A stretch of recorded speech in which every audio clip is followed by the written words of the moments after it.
એ વાત સાવ સાચી છે કે આ યુદ્ધમાં ઈરાન સાવ પાયમાલ થઈ ગયું છે, પરંતુ આટલું થયા પછી પણ બે વાતો એવી છે જેનાથી સાબિત થાય છે કે અમેરિકાને બહુ મોટી પછડાટ લાગી છે.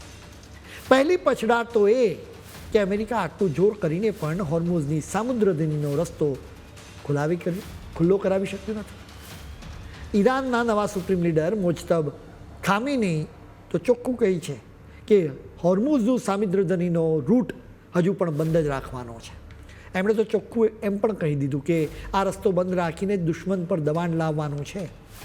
એટલું નહીં, પણ તેમણે તો અમેરિકાને લલકારતા સાથે એમ પણ કહ્યું કે મિડલ ઇસ્ટમાં જેટલા પણ અમેરિકાના લશ્કરી અડ્ડાઓ છે એ બધા તાત્કાલિક બંધ કરવા પડશે, નહીંતર બધા અડ્ડાઓ પર અમે હુમલા કરીશું.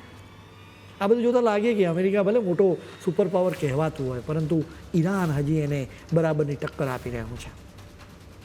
અમેરિકાની હારનો બીજો મોટો પુરાવો જોવો હોય તો આ તેલના ખેલમાં તમને જોવા મળે.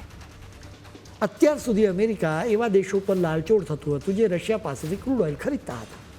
હવે તો પાસા જ પલટાઈ ગયા. અત્યારે તો અમેરિકાએ પોતે જ રશિયાનો ક્રૂડ ઓઇલની ખરીદવાની છૂટ આપવી પડી છે. આનાથી સાબિત થાય છે કે અમેરિકા પર જબરજસ્ત દબાણ છે અને એણે મન મારીને પણ હા પાડવી પડી છે.